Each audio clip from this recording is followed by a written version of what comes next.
Alright folks, and I hope you're having a lovely day. And this month, the October edition of the Council Gardener, we'll be learning about hedges, some education from the hedge master. We'll be also visiting allotments, and we'll be visiting Skene Square School to plant bulbs. A lot of viewers have been saying that one thing I haven't managed to do this year is get out to allotments, where a lot of growing always happens. But luckily enough today, I've been invited to the Nether Loirston Allotments out in Cove.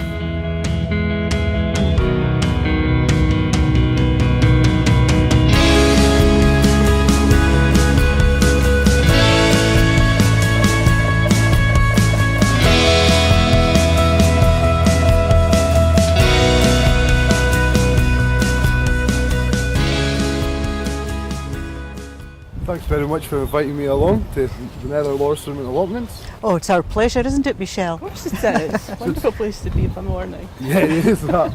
It's a bit different here though and how it began and stuff. Can you tell me a bit about the background? We started a way back in 2009-10 and the Community Council in Cove and Allotments applied for Climate Challenge funding, which was a Scottish Government funding grant scheme, and we were successful in that, and I think it was May 2010 that we set up a steering group of folk that were really interested, because it was one of the things that the local community felt that they'd expressed that they wanted to have in the area, and we did a lot of hard work in that first year developing the site, and then it was 2011 that we started our first growing. So how many allotment tiers do you have on site currently? We've got 31 allotment tiers at the moment, so there's a good variety of the local, just within our community. It's proper community. Proper community growing. Yeah, and it's only people who live in the community, in our own community of Cove and Allotments that can apply to it. Yeah. How much area sort of is the site currently? Yes, each plot's roughly 45 square metres, but we do have community growing space as well. We do have a raised bed, which the Loirston School is taking on, and we also have Charleston School, we've got a full-size plot. Luckily enough for that change of weather, you've got a polytunnel to keep us dry. So one of the things I really want to know is, obviously you've sustained yourselves just now, but what is your plans for going forward? Well, in the beginning, it was very much about developing the site and getting people to take on plots and raise our awareness in the community, and build relationships with other groups. It was all done by our allotmenteers, our committee, and helpers, other helpers coming along. So it's been very much a kind of community effort. And we're really pleased that both the local primary schools are part of our allotment scheme now. So I think for the future it's very much about building on that community relations that we have. We've got an awful lot of support from businesses locally, and it's just about continuing to build all of that. It's a family sort of thing, exactly. It's a tight-knit family.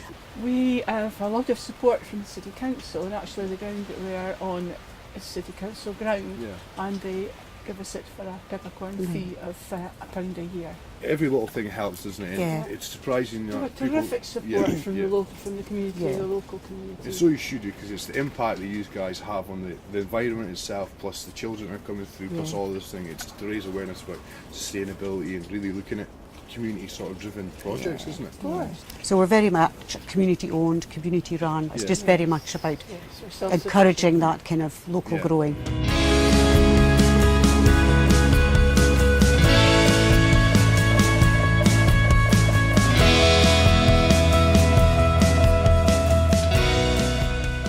I couldn't have picked a more amazing place to show you to cut hedges and little tips than at the maze at Hazelhead Park.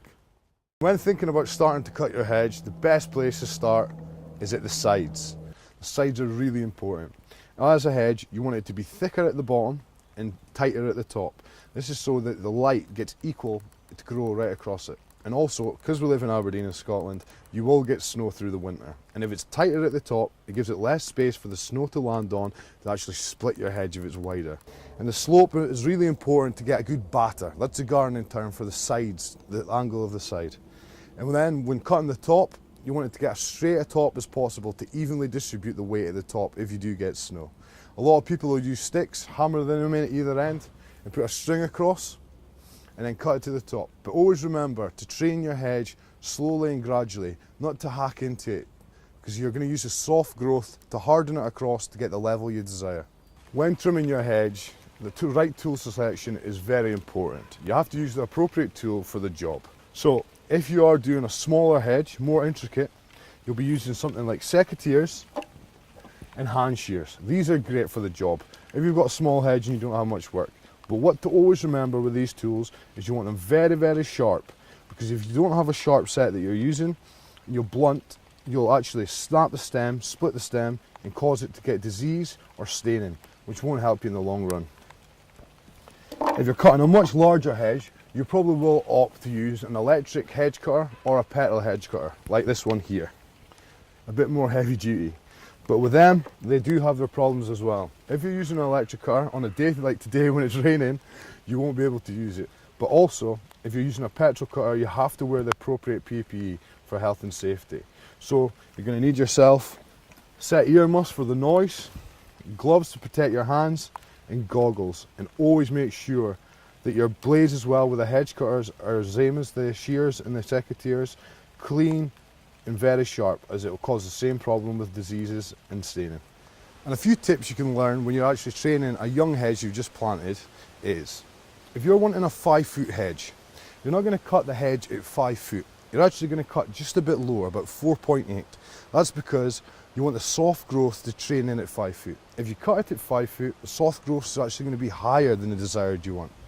So you're going to come down a little bit lower than what you want, and then the next year when it shoots off from there, you're going to train in like that. And the same applies to the side. You'll take it in just a little bit tighter than you want and then train it in.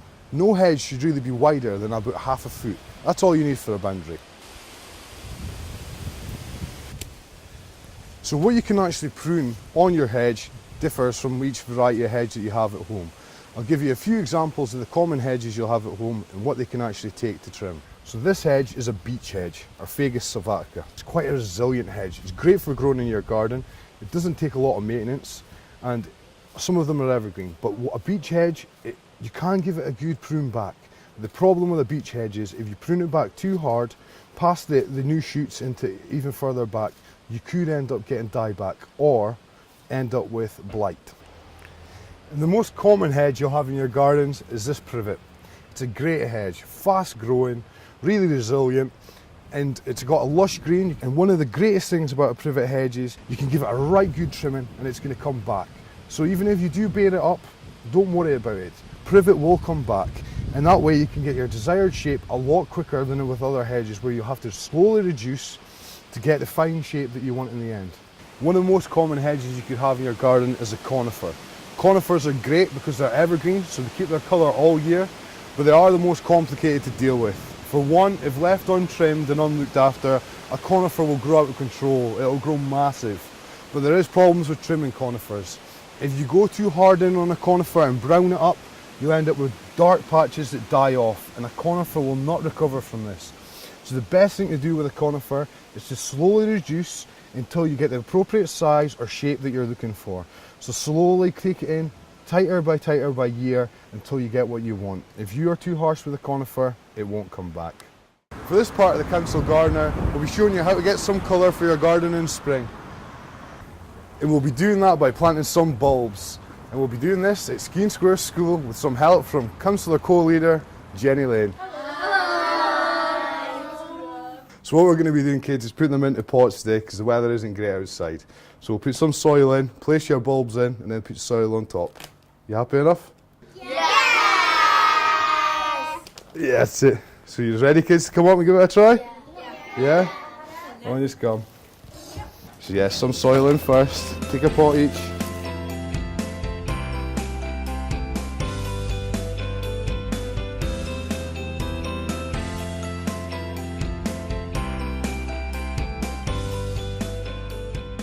Well, I'm really glad to be here because, you know, this is the good side of my job, I think, when I get out and about, especially with our young people, and seeing how much care they've got for the environment. I know the Westburn and Victoria Friends group are very active, not just with Skene Square, but other schools in the area as well, because they want to make sure they've got that interaction going on. And I know that the kids have been up there and are due to go up in a couple of weeks' time, I think, to plant bulbs in the parks themselves, and also some of the stuff that they're doing about they're providing raised beds there where the gardening group and others in the school are going to use that. So I think that partnership working is fantastic to see it. Yeah. It's not often that I get the opportunity to do that, so it's really good. So thank you for inviting me. So I've came away from the fun that the kids were having just to give you a quick demo.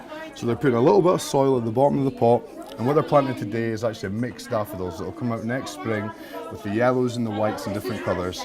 They'll press their bulb in so that it's lower than the lip, and then they'll cover it up to the top and scrush off the excess soil. And these will be grown inside for a little bit, then put outside to harden off, and then they'll be planted around the school for colour next year.